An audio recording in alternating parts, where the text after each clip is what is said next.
Art Williams has spoken to many business groups throughout the years.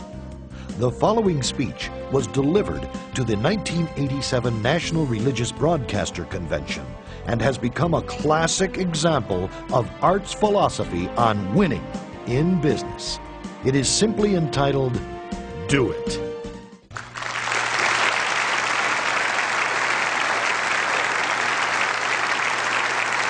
Thank you. Thank you, Jerry. And I tell you, I don't know if I've been this nervous in a long time. This is the most intimidating thing that I think's ever happened to me. An old dumb South Georgia football coach speaking to a bunch of TV personalities like many of you, many great evangelists in the audience, and who put me between Falwell and Swaggart on the same night just totally blows me away.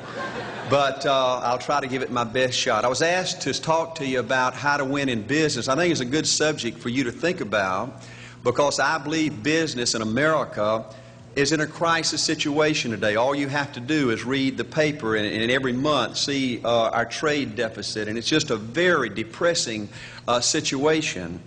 And to speak to you about how to win in business, there's a lot of obvious things I could talk about. You first have to find a need. You've got to feel a need for a consumer out there. You've got to have a market. You've got to have somebody to sell your product or your service to.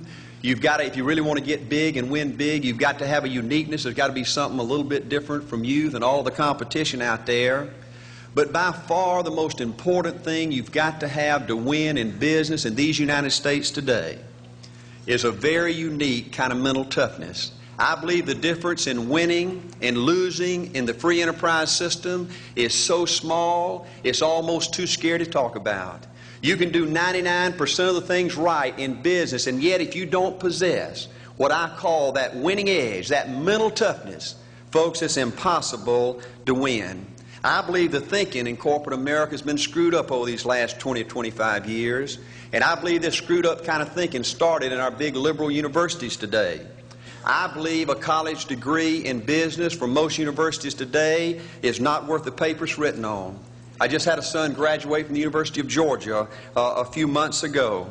The reason I think that is because most of these professors in most of these universities today hadn't got enough common sense to get in out of the rain. They don't have any idea what it takes to win out there in the real world. They deal in a bunch of theory. These people have tried to fill up corporate America with this kind of thinking. These are the special people. If you're born rich, if you're born on the right side of the track, they rule you, the privileged class in America. If you're born poor from an average, ordinary background like I came from, they say you're supposed to give up all your big dreams and all your big ambitions and all your big hope. If you have a high IQ, they rule you brilliant. If you have an average IQ like me, they say you ought to drive a truck or be a janitor. Well, bull. That ain't the way. That ain't the way it is, and that ain't the way it ever was. They ain't nobody ever designed a test, nor will they design a test that can measure the heart of a man or a woman. The things that are unique to winning in business in America today are not outside artificial things like IQs, college board scores, college degrees, and stuff like that. The key to winning in these United States is what's inside a person. It's your integrity. It's your people abilities. It's your character. I believe in developing this winning edge. I've got 10 or 12 points that I won't be able to go over with you tonight, but let me just give you a flavor of what I think you've got to do to succeed in these United States. Number one, you've got to get excited. Folks, I don't believe anybody will ever tell you anything more important than this in winning in these United States. 90+% of winning in anything you try to do in America today, you've got to be excited. People in America won't follow or believe in a negative, dull, disillusioned, frustrated dadgum crybaby. People want people that are positive and excited and enthusiastic and tough. The greatest definition I ever heard, I thought about this 10 million times when I wanted to quit along the way of a winner. This guy said almost everybody in America can stay excited for 2 or 3 months. A few people can stay excited for 2 or 3 years. But a winner will stay excited for 30 years or ever how long it takes to win.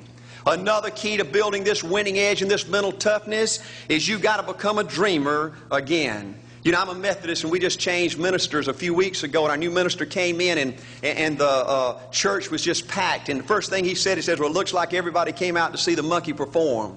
And the second thing out of his mouth, he said, for a church to be a great church, you got to have a dream.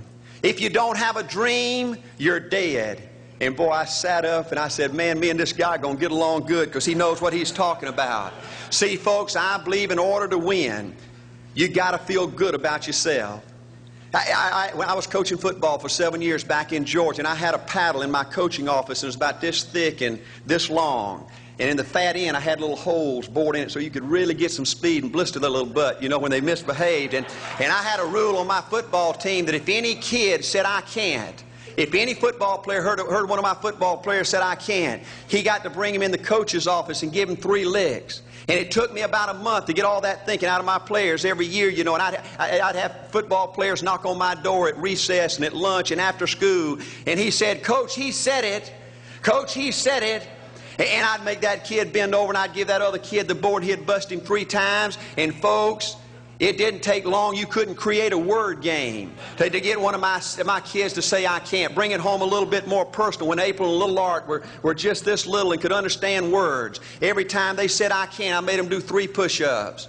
Folks, there ain't nothing you can't do in America if you want to bad enough. Another key in building this winning edge is, folks, you got to stand for something. People in America, the good people in America, are fed up with these dadgum fence sitters and mealy mouths.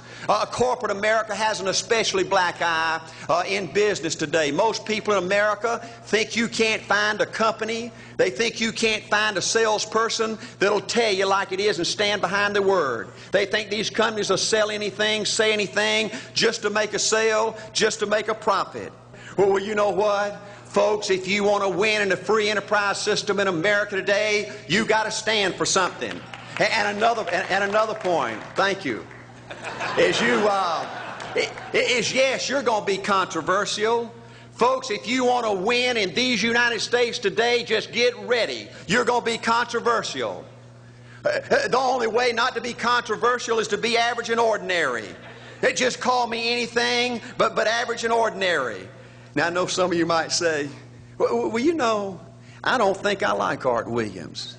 You know, he sounds like an old tough butt to me. Well, folks, I'm telling you, you can be good and tough at the same time. I bet nobody's ever talked to a religious broadcaster like that.